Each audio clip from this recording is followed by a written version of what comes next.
भगवान श्री रामचंद्र जी का भजन कर, क्योंकि ये ही एक करुणामय ऐसे हैं जो शरणागतों के अवगुण नहीं देखते। जो इनकी शरण में आ गया वो जन्म मरण जो दारुण महा दुख है, इस भय से वो दूर कर देते हैं। इनका व्रत है, जो नर होए चराचर द्रोही, आवे सभय शरण तक मोही। अगर कोई चराचर का द्रोह करने वाला भी है और भयभीत होकर मेरी शरण में आ जाए, भगवान कहते हैं रखियो ताहि प्राण की नाई। जो जीव के दारुण दुख का नाश करने वाले, जन्म मरण के भय का नाश करने वाले, एकमात्र शरणागत हो जाने पर ही, हे मन ऐसे परम कृपालु श्री रामचंद्र जी का भजन कर। कैसे खिली हुई इनके नेत्र हैं, अरविंदाक्ष, नव पंख लोचन, मानो नवीन कमल अभी खिला हो, ऐसे प्रभु के नेत्र हैं, विशाल नेत्र। जैसे लालजू के नेत्र वैसे रामजू के नेत्र हैं। आयत दृग अरुण लोल, विशाल अरुणिमा लिए हुए मन का हरण करने वाले हैं। प्रभु के नेत्र मन का हरण करने वाले हैं। गोस्वामी जी के नवकंज लोचन, नवीन कमल के समान। एक बार इन नेत्रों का स्मरण हो जाए, एक बार ये नेत्र नेत्रों से मिल जाए, तो जन्म मरण चक्र का स्वाभाविक नाश हो जाता है। क्योंकि नेत्रों से करुणा ही बरसती रहती है। करुणा कृपा कटाक्ष अपने शरणागतों पर इन नेत्रों से बरसती रहती है। और मुखकंज का तो क्या कहना, ऐसे कपोल, उन पर घुंघराली अलकें,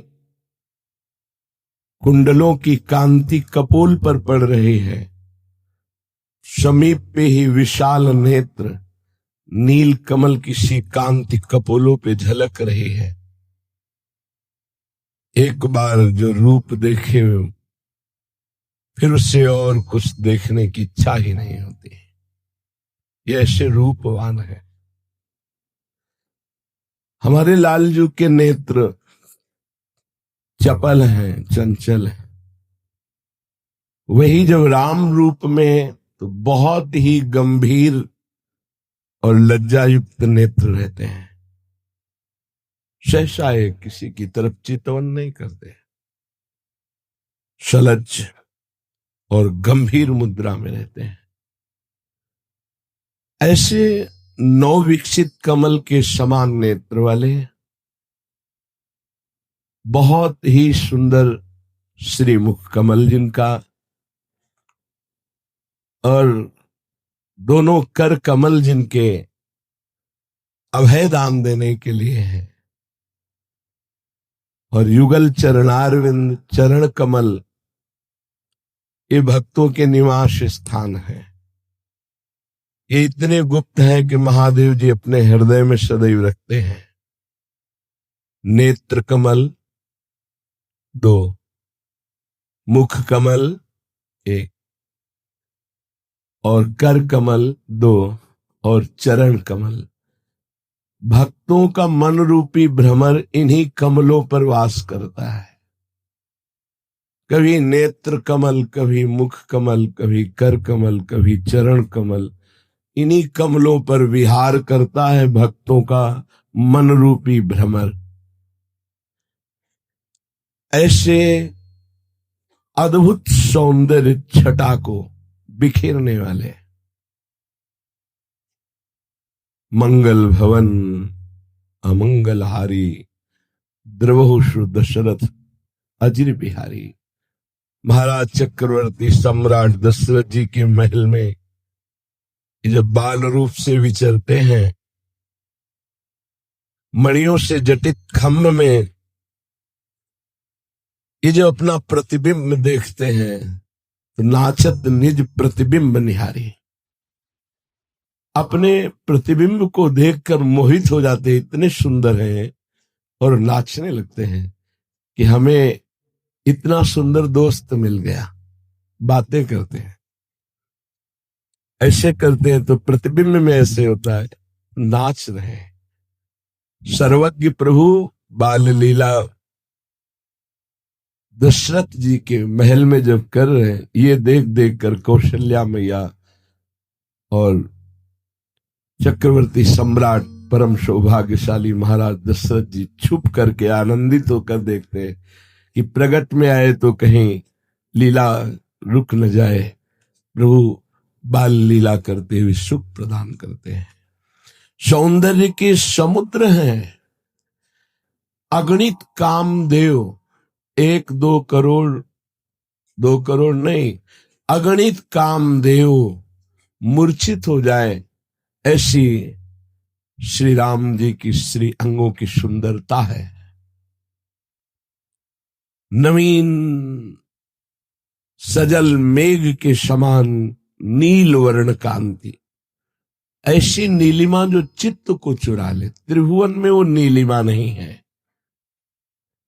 और ऊपर से बिजली की तरह चमकता हुआ पीत वर्ण का पीतांबर धारण किए हुए है।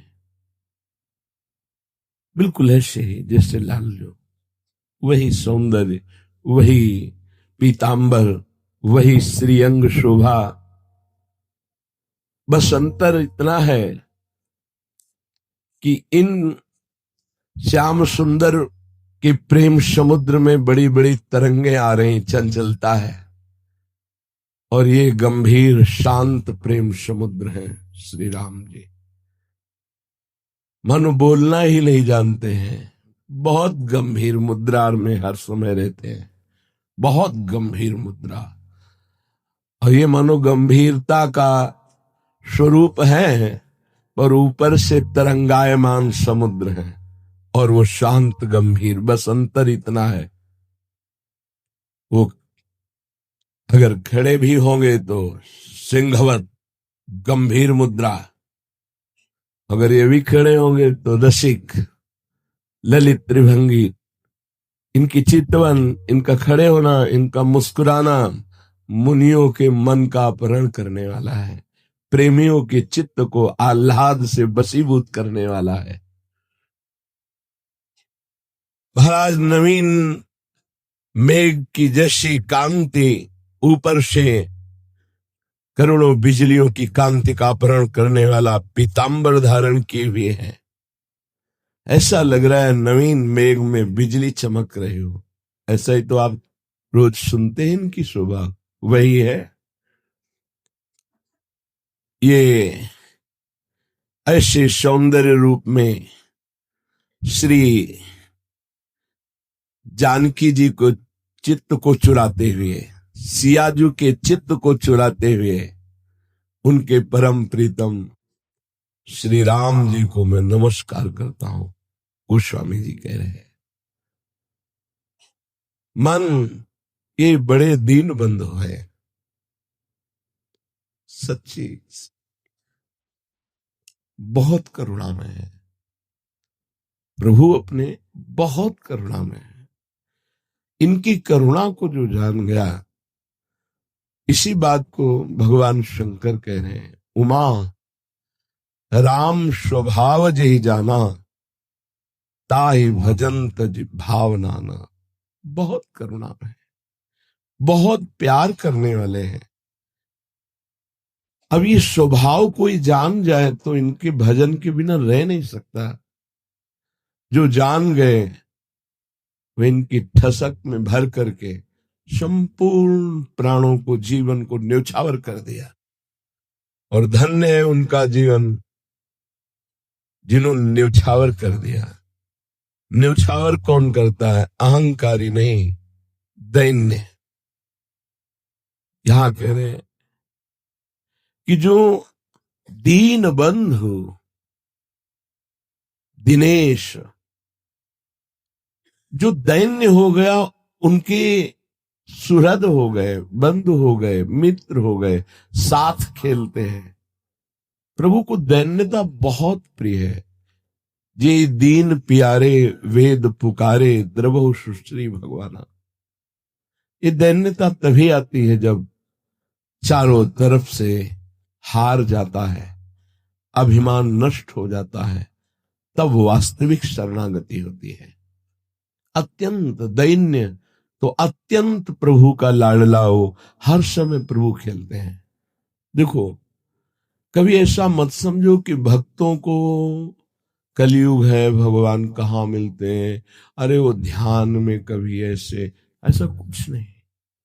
जैसे आप को हम देख सकते हैं, ऐसे भक्त प्रभु को देखते हैं, प्रभु उनसे बात करते हैं, प्रभु खेलते हैं। प्रभु बहुत सहज हैं, बहुत बड़े हैं और बहुत कृपालु है। इसलिए इनको प्राप्त करना कोई दुर्लभ बात नहीं। बस हम प्रकृति का भोक्ता भाव और प्रकृति के सुख भाव को छोड़ नहीं पा रहे, यही कठिनता है। और ये सब सहज में भगवत प्रेमी महात्माओं की कृपा से हो जाता है। अरे मन, ये बड़े दीन बंधु हैं, दीन बंधु, ये गरीब निवाज है। अगर कोई हृदय से देखे तो अपने जैसा गरीब कौन है? क्या है आपके पास? बोले रुपया है, मैं गरीब क्यों हूं? नहीं नहीं, ये तो नकली चीज है। असली चीज क्या है आपके पास? मकान है, पद है, भारी से भारी हमारे पास सब समाज प्रियता की वस्तुएं हैं, सम्मान है। ये सब नकली है, ये सब नकली है। तो फिर बचा क्या? तो बोले मैं तो फिर बहुत गरीब हुआ। हाँ, तभी गरीब निवाज रीझते हैं जब वास्तविक तुम्हारा चिंतन असत पदार्थों के गर्व से रहित होता है।